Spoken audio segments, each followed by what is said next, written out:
रोशनी का सफर, रोशनी का सफर।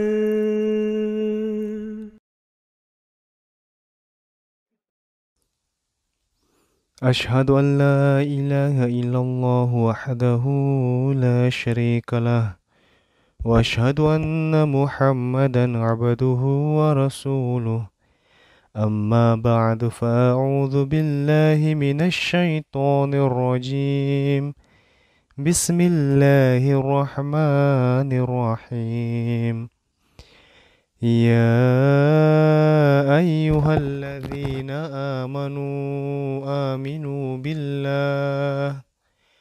آمنوا بالله ورسوله والكتاب الذي نزل على رسوله والكتاب الذي أنزل من قبل ومن يكفر بالله وملائكته وكتبه ورسله واليوم الآخر فقد ضل ضلالا بعيدا. Artinya, hai orang-orang yang beriman, berimanlah kepada Allah Ta'ala dan Rasul-Nya, dan kitab yang diturunkan kepada Rasul-Nya, dan kitab yang telah diturunkan sebelumnya.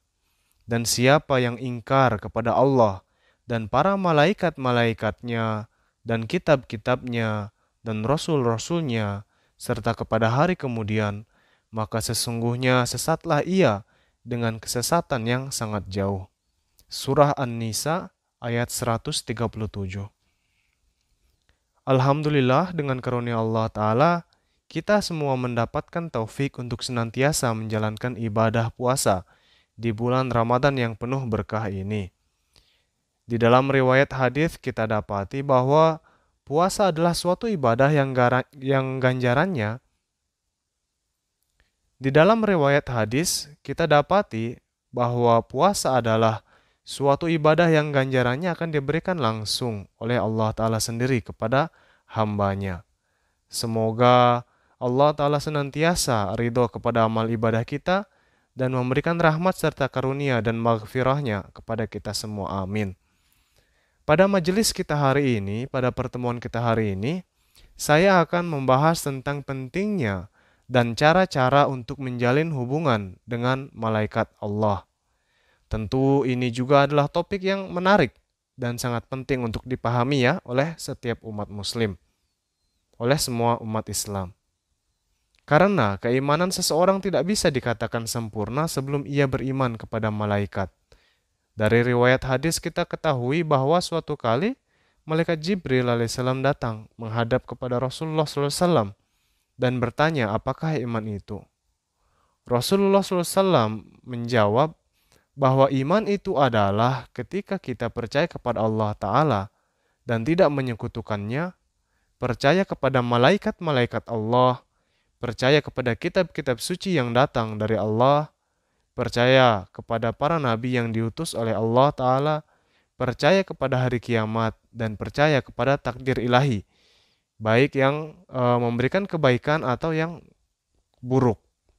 Jadi, percaya kepada eksistensi, kepada wujud malaikat adalah hal yang sangat penting bagi kesempurnaan iman kita sebagai umat Islam.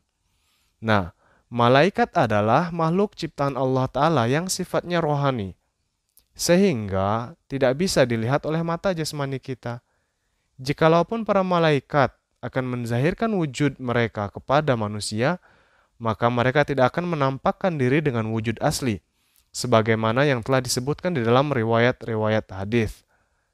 Kemudian, karena malaikat adalah makhluk rohani, maka malaikat tidak termasuk ke dalam golongan laki-laki maupun perempuan. Makhluk yang sifatnya rohani tidak termasuk ke dalam kategori tersebut. Meskipun malaikat juga memiliki sifat-sifat terpuji dan ditugaskan untuk menyempurnakan kehendak Allah dan menampilkan sifat-sifat ilahiyahnya, namun tetap saja malaikat juga memiliki keterbatasan dalam hal itu. Kemudian malaikat juga bukanlah alimul ghaib yang memiliki pengetahuan tentang semua hal, sebagaimana Allah Ta'ala yang memiliki sifat al-alim. Al-Quran menggambarkan malaikat sebagai makhluk ciptaan Allah Ta'ala yang benar-benar tunduk dan patuh terhadap setiap perintah Allah Ta'ala dan senantiasa melakukan apapun yang difirmankan oleh Allah Ta'ala dengan sebaik-baiknya. Nah, di dalam Al-Quran mengenai malaikat ini Allah Ta'ala telah berfirman, "Walillahi yasjudu ma fis samawati wa ma fil ard min dabbati wa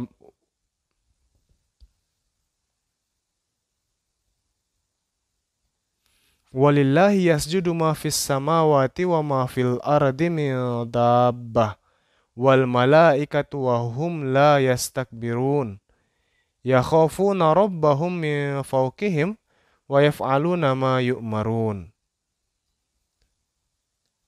Allah Ta'ala berfirman, dan kepada Allah Ta'ala bersujud apa yang ada di seluruh langit dan apa yang ada di bumi, baik dari binatang melata dan para malaikat, dan mereka tidak berlaku sombong. Mereka takut kepada Tuhan mereka yang ada di atas mereka, dan mereka mengerjakan apa yang diperintahkan kepada mereka. Surah An-Nahl ayat 50 dan 51. Nah, jadi malaikat adalah makhluk Allah Ta'ala yang sangat tunduk dan patuh terhadap perintah-perintah Allah Ta'ala dan senantiasa menyempurnakan apa kehendak Allah Ta'ala itu.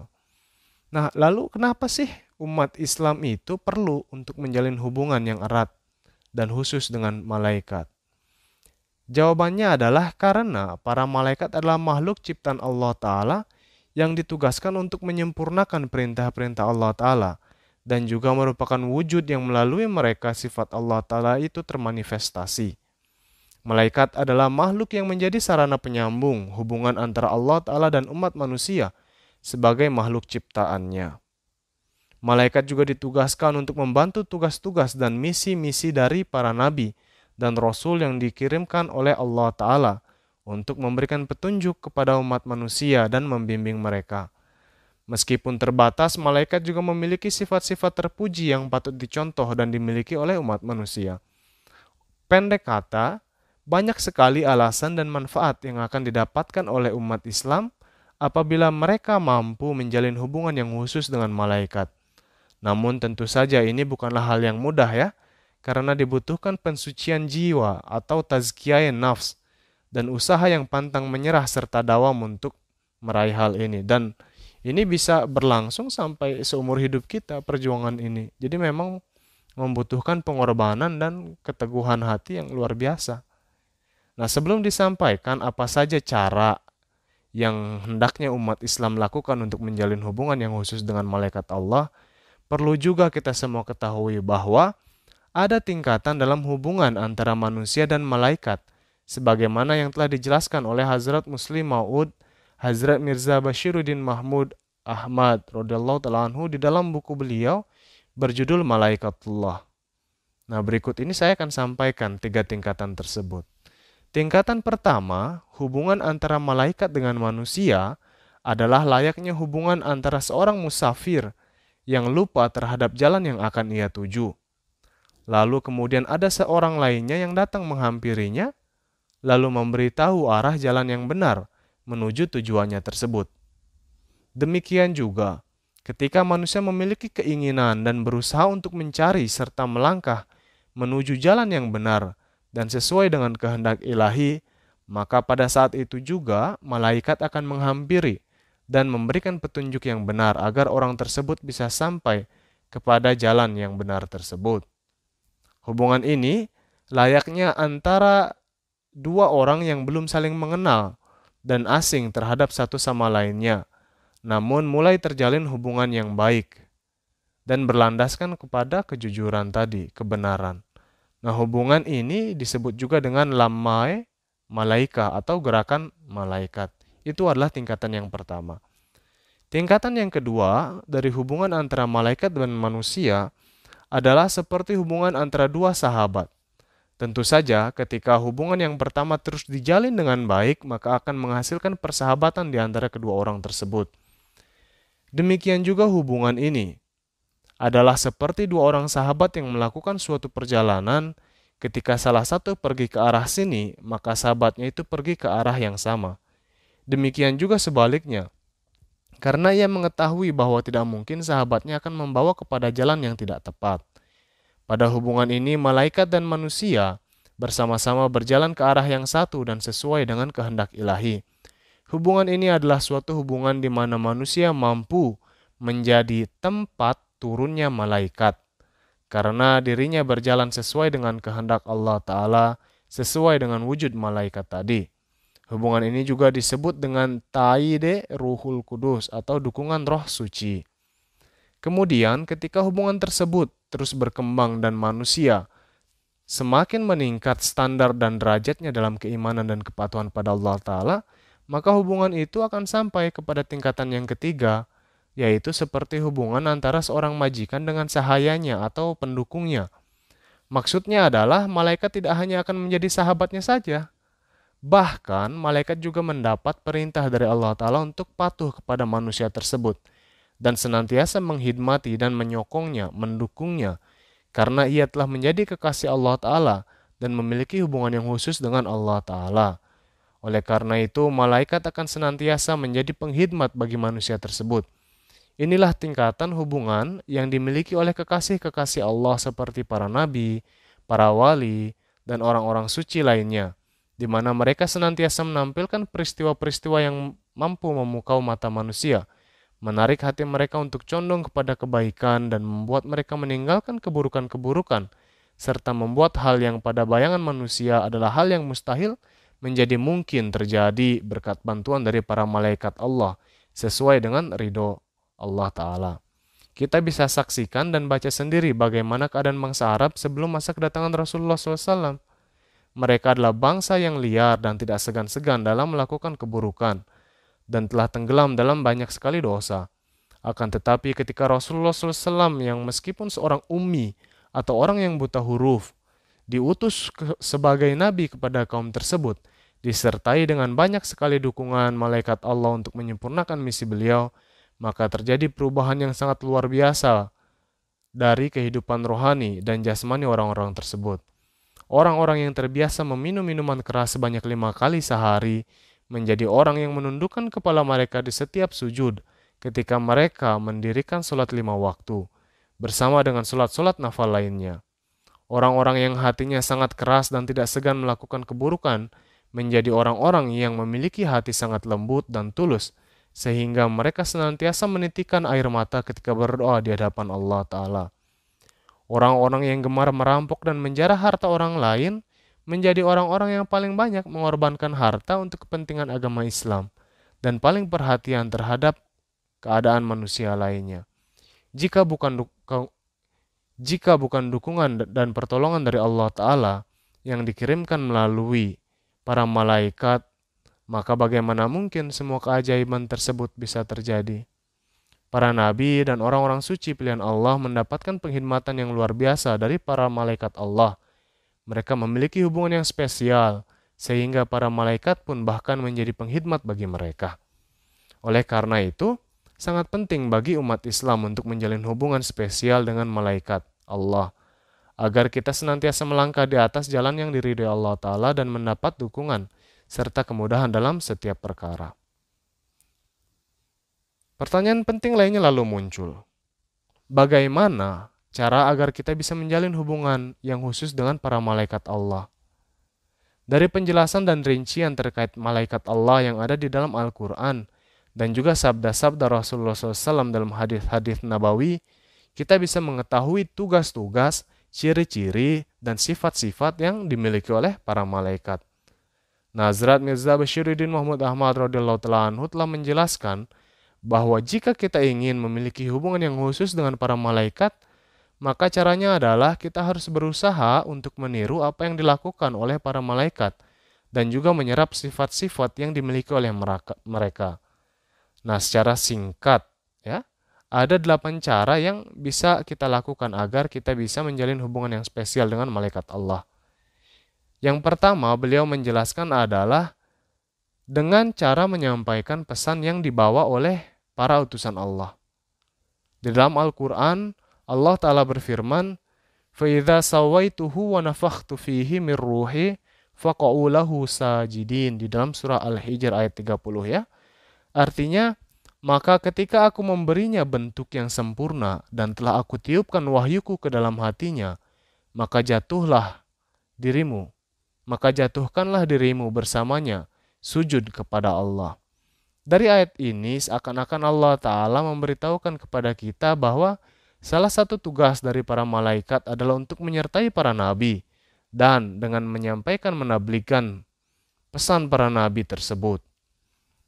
Oleh karena itu, orang-orang yang senantiasa setia dan berusaha untuk bertablik dan menyampaikan pesan yang dibawa oleh para nabi, para malaikat akan mulai turun dan mencintai orang-orang itu.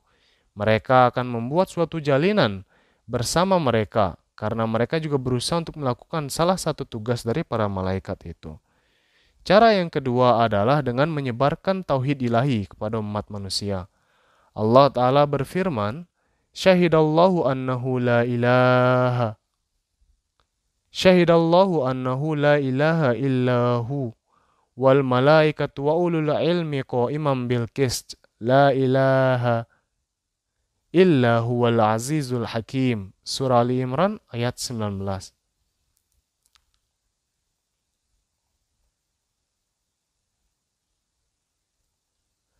Syahidallahu annahu la ilaha illahu wal malaikatu wa ulul ilmi qa'iman bil qist la ilaha illa huwal azizul hakim. Surah Ali Imran ayat 19. Artinya Allah Ta'ala memberi kesaksian bahwa sesungguhnya tiada Tuhan selain Dia, dan demikian pula malaikat-malaikat dan orang-orang yang berilmu yang berpegang teguh pada keadilan. Tiada Tuhan selain Dia yang maha perkasa, maha bijaksana. Dari ayat ini juga kita bisa ketahui bahwa tugas lain yang diberikan kepada para malaikat adalah untuk menyebarkan ajaran tauhid ilahi. Dengan melakukan tugas penting ini tentu saja akan menarik banyak sekali berkat ilahi. Kita lihat dari sejarah-sejarah rohani ya, para nabi diutus untuk mengajarkan tauhid ilahi kepada kaum mereka. Dan sebagai hasilnya mereka banyak sekali mendapatkan karunia. Para malaikat pun senantiasa melindungi dan mendukung mereka karena hal itu. Tidak hanya para nabi, namun orang-orang yang saleh pun mendapatkan karunia dari hal ini.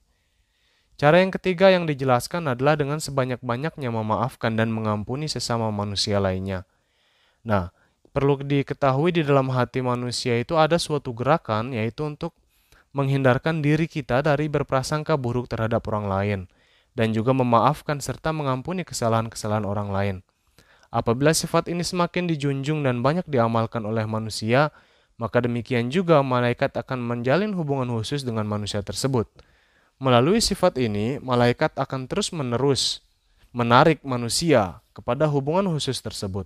Karena salah satu sifat dan tugas malaikat adalah memohon ampunan bagi orang-orang yang beriman. Allah Ta'ala berfirman di dalam surah Ghafir ayat 8, وَيَسْتَغْفِرُونَ لِلَّذِينَ آمَنُوا, yaitu para malaikat pun senantiasa memohon ampunan bagi orang-orang yang beriman. Nah, di samping itu juga kita ketahui di dalam sebuah riwayat bahwa Rasulullah SAW bersabda, orang-orang yang senantiasa berdoa untuk saudaranya tanpa diketahui oleh saudaranya itu, maka para malaikat pun akan berdoa untuk orang-orang tersebut. Cara yang keempat adalah dengan sebanyak-banyaknya bertasbih dan bertahmid, yaitu memuji Allah Ta'ala. Mengenai tugas ini, Allah Ta'ala berfirman, وَتَرَى الْمَلَائِكَةَ حَافِّينَ مِنْ حَوْلِ الْعَرْشِ يُسَبِّحُونَ بِحَمْدِ رَبِّهِمْ. Surah Az-Zumar ayat 76. Dan engkau akan melihat malaikat-malaikat berkeliling di sekitar Arasy, seraya bertasbih dengan menyanjung puji-pujian kepada Tuhan mereka. Kemudian di dalam sebuah riwayat juga kita ketahui bahwa Rasulullah SAW suatu kali pernah bersabda bahwa dimanapun Allah Ta'ala itu diingat oleh hambanya, maka di sana pun para malaikat akan turun. Oleh karena itu, sangat penting bagi orang-orang beriman yang ingin menjalin hubungan dengan para malaikat untuk senantiasa mengingat Allah, berzikir, mengucapkan tasbih dan sanjungan serta pujian kepada Allah sebanyak-banyaknya, sehingga para malaikat pun menjadi tertarik kepadanya. Yang kelima adalah dengan banyak-banyak menilawatkan ayat suci Al-Quran. Dengan cara ini pun akan terjalin hubungan khusus dengan para malaikat. Rasulullah SAW bersabda bahwa dimanapun Al-Quran ditilawatkan, di sana malaikat Allah pasti akan turun. Nah, tentu saja hal ini sangat penting karena beliau pun bersabda bahwa segala macam berkat itu terkandung di dalam Al-Quran. Jadi sangat pentingnya bagi kita untuk menelaah, membaca, dan memahami Al-Quran. Cara yang keenam adalah membaca buku-buku yang ditulis oleh orang-orang yang kepada mereka pun para malaikat telah turun dan membantu tugas mereka. Nah, dengan memperhatikan kaidah ini, para malaikat akan turun kepada orang-orang yang senantiasa membaca buku-buku karya Hazrat Masih Maud salatu wassalam. Karena para malaikat pun telah turun kepada beliau ketika menulis buku-buku tersebut. Ketika ada orang yang membaca buku-buku itu, maka ada banyak sekali ilmu-ilmu dan rahasia yang terbuka kepadanya. Bahkan tidak hanya itu, ia pun akan mendapatkan banyak sekali karunia. Hazrat Muslim Maud radhiyallahu ta'ala anhu menjelaskan bahwa setiap kali beliau membaca buku-buku karya Hazrat Masih Maud salatu wassalam, beliau pasti akan mendapatkan ilmu-ilmu baru, meskipun beliau membaca hanya 10 halaman saja. Oleh karena itu, dengan membaca buku karya orang-orang suci sebanyak-banyaknya akan membantu kita untuk menjalin hubungan dengan para malaikat. Cara yang ketujuh adalah dengan mendatangi tempat-tempat yang senantiasa didatangi juga oleh para malaikat. Tempat-tempat di mana para malaikat biasa turun. Dengan mendatangi tempat-tempat tersebut pun akan menimbulkan kecondongan di dalam hati kita kepada kebaikan. Sebagai contoh, diriwayatkan dalam suatu hadis bahwa Rasulullah SAW menjelaskan bahwa para malaikat akan datang secara khusus ke masjid ketika sholat Jumat untuk mendata orang-orang yang datang sholat Jumat. Dan setelah azan kedua dikumandangkan, mereka pun berhenti dari tugasnya untuk memperhatikan khutbah yang disampaikan. Jadi para malaikat juga melihat mendengarkan apa yang disampaikan oleh khatib. Oleh karena itu, menghadiri ibadah-ibadah di masjid khususnya sholat Jumat pun akan menguatkan jalinan seseorang dengan para malaikat. Di riwayat yang lain juga dikatakan bahwa para malaikat akan senantiasa berkumpul dan menaungi orang-orang yang hadir di dalam majelis di mana nama Allah Ta'ala itu diingat dan dipuji. Jadi kita pun harus sering-sering untuk datang ke majelis seperti itu. Cara yang terakhir adalah dengan menjalin hubungan yang kuat dan erat dengan khilafat. Menjalin hubungan yang erat dengan khilafat juga menciptakan hubungan yang khusus dengan malaikat. Karena di dalam Al-Quran difirmankan bahwa hati dari orang yang seperti itu akan diangkat oleh para malaikat. Hati mereka senantiasa merasa tenang dan damai. Malaikat akan memberikan ilmu-ilmu dari para nabi dan orang-orang saleh terdahulu.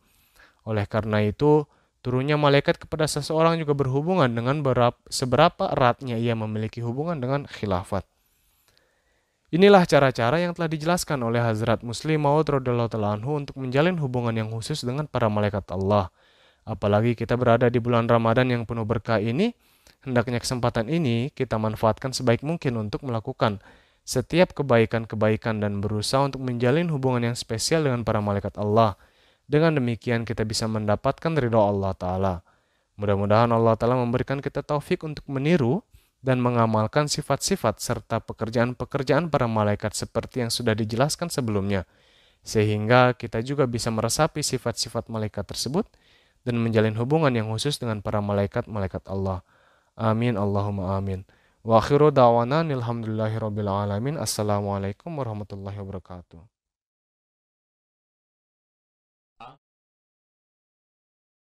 रोशनी का सफर, रोशनी का सफर।